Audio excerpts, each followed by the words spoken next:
I recently moved into a new apartment with my dog, Marbles. It's not a nice place by any means, but it's the only option I had. I'm just starting a new job and I barely have enough money to cover rent, ramen, dog food, and a Netflix subscription. So I settled on this dirt cheap apartment on the outskirts of town, partly because it's cheap and partly because it's pet friendly. No, it isn't ideal, but it's only temporary while I save up some cash. The apartment is small with only 3 rooms. The first room you enter is the kitchen/living room. With a hallway in the back, the door at the end of the hall leads to the bathroom.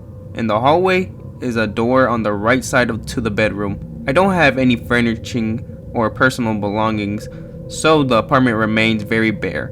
I never bothered to worry about sprucing the place up because it's just a temporary house.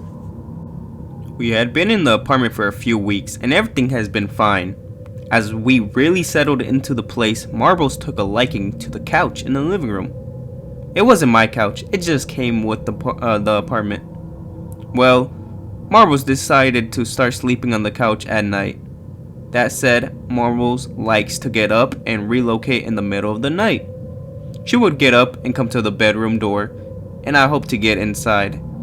I always sleep with the door closed, so she started to whine and paw at the door. Marbles had long nails that she hated getting cut, so you could hear her walking throughout the apartment if you were awake. And it made her pawing pretty loud. After a few nights of this, I just started leaving the door open for her. From then on, she would come and get in the bed with me at all times of the night. This never bothered me. Many more weeks went by with nothing noteworthy happening. Well, one weekend my Netflix binging session lasted much longer than usual, and I was still up at 2 in the morning.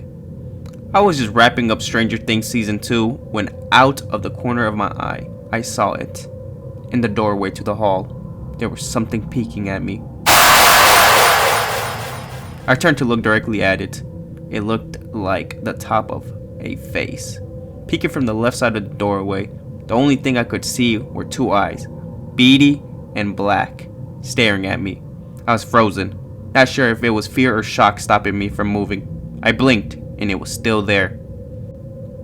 After a few more seconds, I started panicking and yelled out, "Who are you? Get out!" For a few more seconds it kept staring, and then slowly began to pull away and out of the view. Once I could no longer see it, it took a few moments to regain control of my body. Once I had, I jumped up, slammed the door, locking it.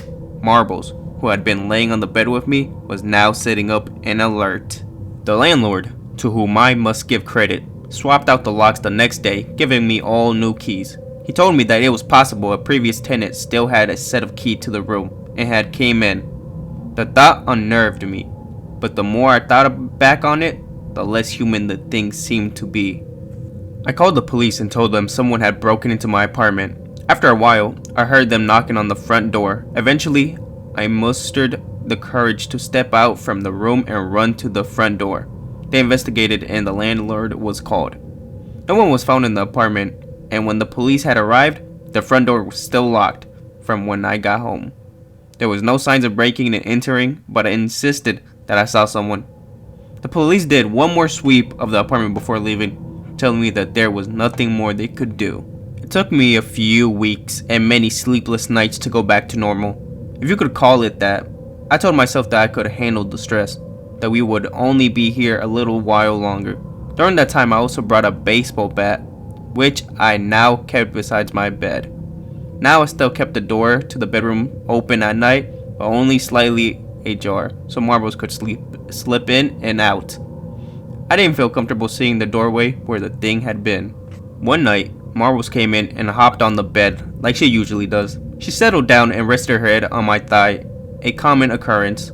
I had been asleep and never bothered to open my eyes. I started drifting back off to sleep when I heard a sound. It was a familiar sound of scratching on the floor. It was Marbles' nails on the floor as she walked. It came from the living room and was approaching the bedroom door. I was facing the side of the room with the door and I opened my eyes. Marbles was there, pushing the door open and coming in. A chill ran up my spine. Slowly, I looked over and down at the bed. It was there. The thing was resting its head on my thigh, looking right into my eyes. For a second I got a look at it.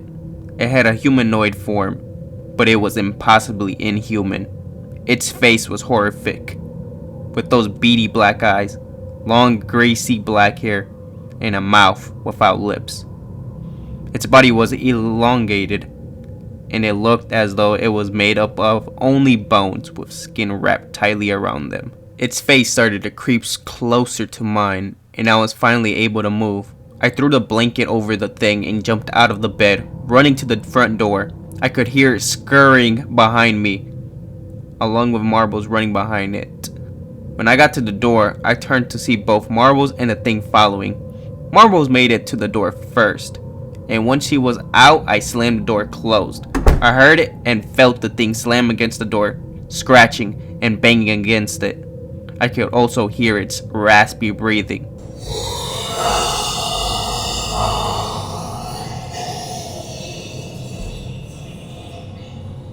Eventually, it all went quiet. My phone was still inside, but after a while, one of the neighbors opened the door after frantic knocking. They phoned the police for me. The police weren't as friendly this time, but I told them I trapped a person inside my apartment. After a long search for the entire apartment, the police found nothing. I couldn't believe it. They scolded me and told me that if I called for this again, I would be arrested. And I felt like I was going insane. Refusing to go back in alone, the landlord accompanied me while I packed up all my belongings. I wasn't staying here any longer. My parents had an extra room they offered me, and it was going to take a long time before I felt comfortable being alone again. I'm typing this all out from my parents' house, laying in the guest room. Well, a few paragraphs ago, I noticed something. Over in the corner is a closet with folding doors. It's slightly open, and in the crack of the doors, I can see two beady eyes staring right at me.